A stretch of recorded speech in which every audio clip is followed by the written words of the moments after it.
Sports Talk with the Cowboy. Welcome, and thanks for riding with the Cowboy. Well, if you missed us last week, it was due to a hurricane, so we pray for those who survived it and those who were lost. And we're back tonight here at the Skull Gang studio. So we're going to get started tonight with the NFL, and the Buccaneers lost 41-31 to the Kansas City Chiefs Sunday night at Raymond James Stadium. It started bad, as we all know, with Rachaad White fumbling the opening kickoff and Kansas City going in and scoring 7 points. It was a fiasco like no fiasco the Bucs have had since last year when the New Orleans Saints beat them 9-0. But it was even worse because it wasn't the New Orleans Saints, it was the Kansas City Chiefs. Our offense looked terrible. Only Mike Evans showed up to play. Julio Jones, every other play, of course, is going out. He might catch one and go out for another 4 or 5 series. Chris Godwin, nicked up from game 1 with the Cowboys, never has played a full game the way we know Chris Godwin can play it. It was a terrible offensive expedition. Leonard Fournette had -3 yards of rushing. They stopped the run.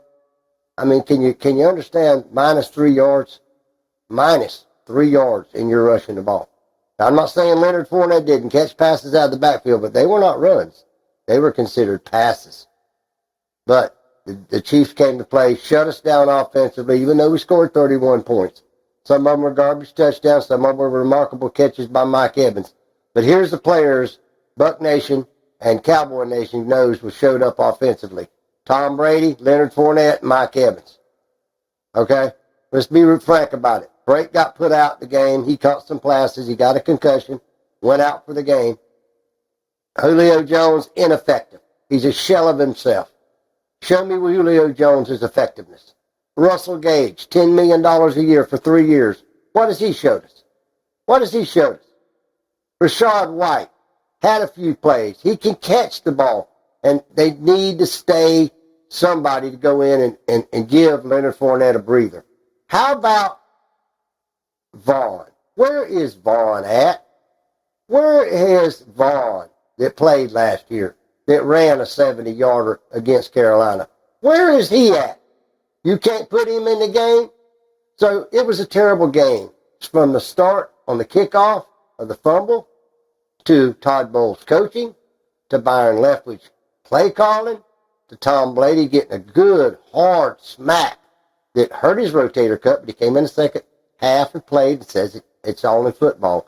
That shows you how tough old Tom Brady really is. That offense looked bad. All of us know it. And then you go to the defense. And DJX and myself last May told Cowboy Nation, when they lose Adonijah Suh, somebody's going to run on them. And guess who ran on them Sunday night? They ran on them like a train without a brakeman, okay? They ran on them for over almost 300 yards. They run right up the gut because Adonijah Suh's not there. And Hicks, the great savior that always was injured the last 4 years, never finished a year, that we paid $10 million for, lasted 2 games. He's out. We don't have nobody with Vita Vea. Okay? Where's Sue? He's not there. Where's JPP that we didn't re-sign as the defensive end? I'll tell you where he is. He went and got a shoulder surgery. He's in Baltimore. He played against the Ravens. When they played the Bills the other day, I seen JPP wearing a number 4 Baltimore Ravens jersey to make a tackle on Josh Allen, the quarterback of the Bills, in his first game as a Raven. He isn't over at Raymond James Stadium. We could have used him as a pass rush. Let me say what Adonijah Suh and JPP brought to the Tampa Bay Buccaneer defense line. Toughness. We ain't got it. Nelson ain't got it. Joe Tryon-Sharinka is running around there like a kid on a playground. Hey, this is pro football. He's either behind it or front of the play or not making the tackle. Oh, but he's got speed. Speed ain't what you want. You want somebody to go out there and tackle the quarterback. That didn't get done by Sharinka. It got done by Nelson. He got a sack. But he's been on our team for 3 years. You know why he set the bench? Because he's a situational player. He's not a premier defensive end. Neither is Sharenka. And they got exposed by a good team. They beat a good team in the Cowboys. And they beat the Saints, which is a good team. But the playoff caliber great teams, Packers, Chiefs, downed them. Chiefs downed them big. Okay? They got problems over in Tampa. We got serious issues.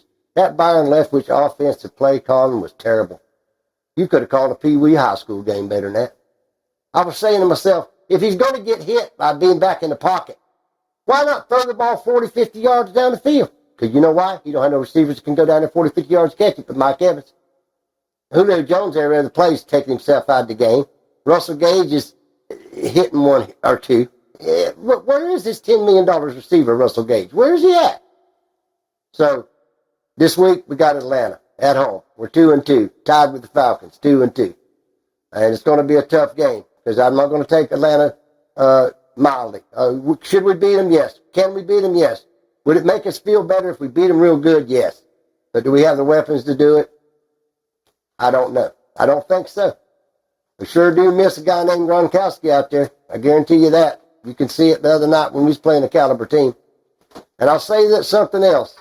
And this was really caught my attention last week when we could not get a short passing game going, that we couldn't get anybody to go over the middle like an Antonio Brown or Chris Godwin as well used to do. We couldn't get that going. We tried Cole Beasley a couple passes, didn't work out. And by the way, the taping of this show, Cole Beasley has now retired from football. That's right. Cole Beasley, the receiver that we just brought in, who just got acclimated to the team, who's not been there 2 weeks, that was going to be the savior to the receiving corps, retired today. So, let me put it this way. We're in a bad situation against great teams, playoff caliber teams. I still think we can muddle around and beat some of the lower caliber, lower echelon teams.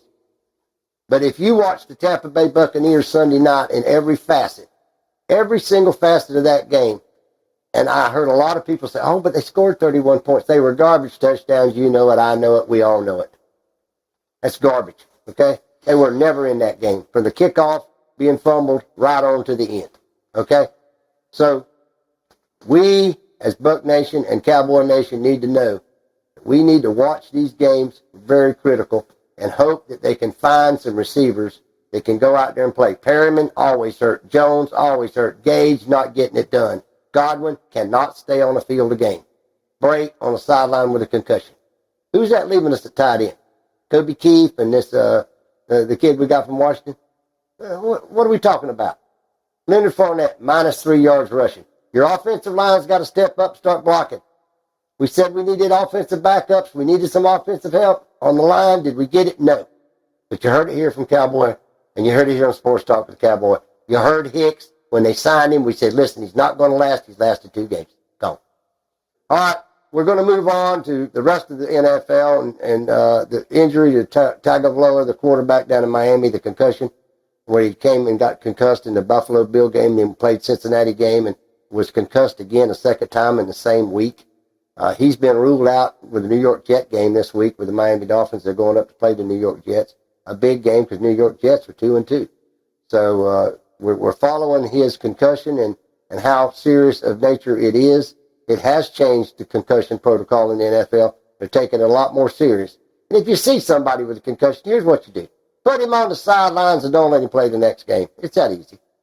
Just quit being ridiculous when people are falling out there and their hands are ripping up and you know they've had a concussion.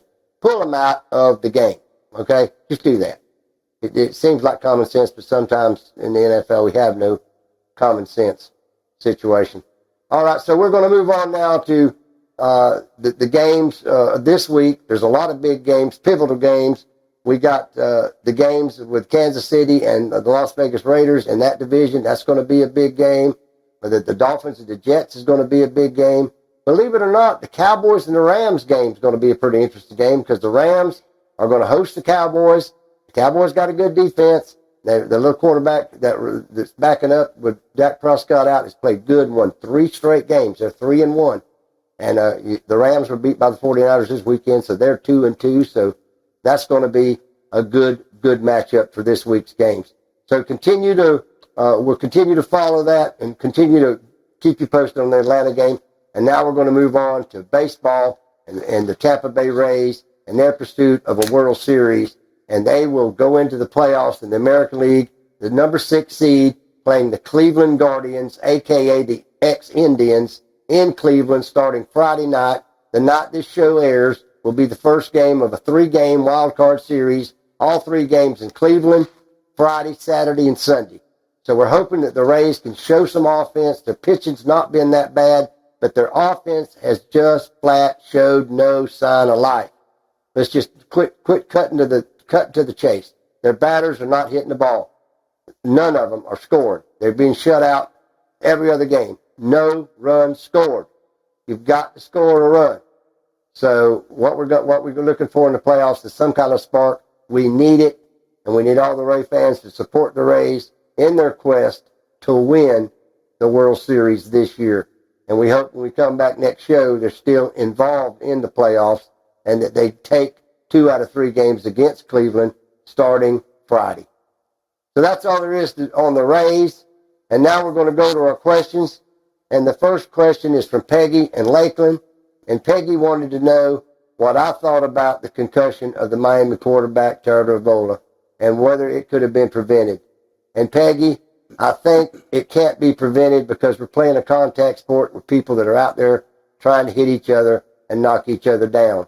And I don't think concussions can be taken out of the sport unless we go to playing flag football. And maybe somebody could even get hurt in playing flag football. I think they try their best, but they rely on the questions of the athlete when he's been concussed prior to the concussion, and he remembers some of those answers. So they really just don't know how to treat it that well, I don't think, Peggy. They don't know the severity of it, really. And it's a kind of a common occurrence, even when I was playing high school and college football, that people got concussed. It's quite frequent. It's not something that's infrequent. We just, the fans and the viewers have just seen it more on TV because they can actually see it now up close. But I don't think any football player ever tell you he's not been concussed some way or another out there playing football, Peggy. But I think he'll be all right. Tua will be all right. And I think he'll get back in the lineup in a few games. I know they're not playing him against the Jets this week, and I would probably, they're going to reevaluate him, but he's going to go in there slow. And Peggy, if he has any more concussions in the next few games, he's going to be out, okay? And Teddy Bridgewater will be quarterback in that team. Thanks for your question, Peggy. And the next question is from Donna in Bradenton. And Donna wanted to know if DJX and myself were okay and the studio was okay with Hurricane Ian coming through. And Donna, God bless you for that. We appreciate your concern with our safety, and we were a lot concerned with you over there on the coast in Bradenton. DJX and myself are fine, and the studio's fine, but we didn't come out and shoot the show in the middle of the storm either. So God bless you, Thanks Donna. for your concern. Thank you. I mean, it means a lot for you to ask about that. And Pete wanted to know what I thought about the Atlanta Falcons and what their chances against the Bucs are this week. And Pete is from Auburndale. And Pete, I think the Atlanta Falcons can play tough with the Bucs. If I was the Atlanta Falcon coach, I'd go in there and say this: we're going to try to run on the Bucs. We're going to try to run on them like the Chiefs did, and we're going to try to short pass them a little bit with Kyle Pitts. We're going to go down deep on them a little bit. Now, as offensively, we know they're going to try to show us they can throw the ball after last week's debacle and to run the ball. We'd take one of the two away, and I think I'd take away the run. And then concentrate if I was the Falcon defensive coordinator, on Mike Evans, because Julio Jones ain't going to be in there for 4 or 5 plays. He just hasn't showed enough consistency. Maybe maybe this is a different pass rush by the Falcons. They don't have the pass rush the Chiefs do, Pete. So I don't suspect they're going to put as much pressure on Brady as the Chiefs did, and that'll help Brady to be able to score by the air and the ground on the Falcons, because they don't have a real good defense. Their offense is pretty good. It's balanced and fair, but they're 2-2. But they have a chance if the Bucs play sloppy. But of course, we're Sports Talk Cowboy. We're straight Bucs. So we hope the Falcons lose this week, Pete. God bless you for your question, Pete. Next question is from Jake in Lake Placid, and he wanted to know what I thought about the Tampa Bay Rays moving in 2027 to another location other than the Tampa St. Petersburg area. And Jake, I think that the Tampa Bay Rays will wind up moving. I hate to say that because they're our team. But Stu Steinberg, the owner of the Rays, has showed no real want to build a stadium without you paying the full freight. I don't think nobody's going to pay the full freight for him but another town. He's tried to get Tampa and St. Pete to put up monies and land. Tampa put up 14 acres down in Ybor City, right by where the Lightning play at Amory Arena, and said, well, you can have this 14 acres down here. We'll help finance it. It's going to be about $600 million.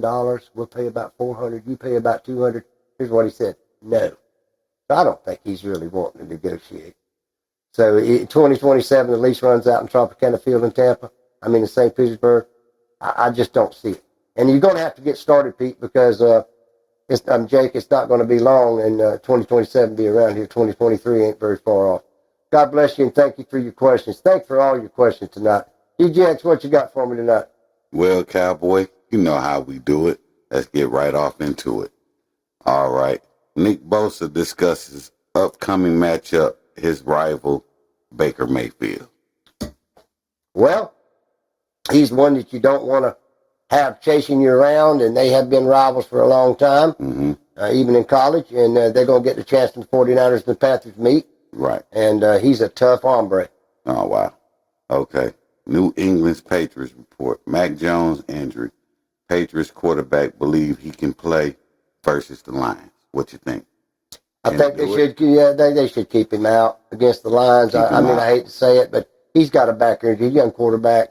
He's been out a couple of weeks. I don't know what his medical situation is. If the doctor says to you, the coach, hey, he's ready to go, but if you didn't know he was ready to go the whole week, you wouldn't put him in practice with the first players. Right. So whoever you're going to put with the first players till that game on Sunday, I'd hate to have the first player quarterback pulled out and him put in. Exactly. In other words, if he's not well that whole week, then I wouldn't put him in. Then I wouldn't just put him in the game. No. He shouldn't go in. No. All right. I agree with that. Miami Dolphins report. McDaniel not concerned with criticism of the Tua situation. McDaniels took it real heavy because of this concussion. But let me tell you about Tua. He was hurt at Alabama. When he got into college pro football, you know what they said about Tua? He's susceptible to injury. He's been injured all his high school career, most of it. Great when he wasn't. Same in Alabama. Now you're going to draft him with the Dolphins. Guess what now is happening? He's been hurt. He's been there since his third year. He's been hurt every year. Not just concussions, but hurt in some which way or another. Okay, sometimes you got to understand the man's fragile. Okay, period. Concussion. McDaniels was told by the doctors, hey, he's clear to play. They're medical doctors. McDaniel ain't a medical doctor. He's a coach. These neurological people, what didn't you tell? What is he, a machine? He's a football coach. He goes to 3 doctors, one of them with the NFL, just overseeing the 2 from the team, and says the guys are right to play. Yeah. Well, what are you going to do? Hey, they're going to criticize McDaniel because he got hurt. Okay. Let's keep it real. Let's keep it real. Pittsburgh Steelers report. Confident Kenny Pickett ready for the challenge of facing first place Bills in the first NFL start. Tough position for Kenny Pickett with the Steelers to put him in there as a starting quarterback against the Bills. Mitch Trubisky was pulled last week. Kenny Pickett was put in. And what a tough game. Of course, that's the kind of game you don't need to get fired up about. It'd be the first start for Kenny Pickett because he got put in the game last week during the game. So we was talking about that first string. Right. Now he got all week with the first string. He didn't just, when the quarterback got pulled, get put in there. Right. He, during the practice, has been practicing with that team. So just to give him a show to shine. All right. New England Patriots. I'm going to leave it off right here. Bill Belichick reveals previously unknown detail about Jamie Collins. Do you know what it is? No. Me neither. I don't know what it is. And I'm going to leave it off right there. I don't know what it is. But if it's with Jamie Collins, it's probably something interesting to find out. Okay. All right, Cowboy. That's enough for the night. Well, God bless you, DJX. God bless you, too. And God bless you out there, the viewers. I appreciate it. I want you to continue to support us and share. Leave your comments. But before we leave, we're going to go to the week 5 games this week in the KowBoy picks contest. And we didn't have week 4. A lot of people sent me comments over the hurricane. Well, what about week 4? Week 4, it was not played. So there's only been 3 weeks it's been played. Week 1, 2, and 3. 4 was not played due to the hurricane. And this is week 5's game. This is a way that you can win. Go to the comments, put the winners of these games in, and send it to us before kickoff Sunday. The games are Atlanta at Tampa Bay, Miami at the New York Jets, Dallas at the LA Rams, and Kansas, the Las Vegas Raiders at the Kansas City Chiefs, and the Cincinnati Bengals against the Baltimore Ravens. So one more time real quick. Bucs, Falcons, Cowboys, Rams, Bengals, Ravens, Dolphins, Jets, Raiders, Chiefs. Those are your games, week 5. Get in there in the comments, put them down, send them to us before kickoff, where we can announce you the winner in our contest. In week 2, the winner was Bill from Sebring and Angel from Sebring. And in week 3, Ashley from Avon Park. So those were the ones we didn't get to give you last week when we didn't have the show. So we're into week 5 now. Get in there. And until next time, God bless you. Be safe. And thank you for your support. Help a neighbor during this time with Ian. Help a friend and show some compassion if you can out there in your neighborhoods. I know you have. And God bless you, KowBoy out.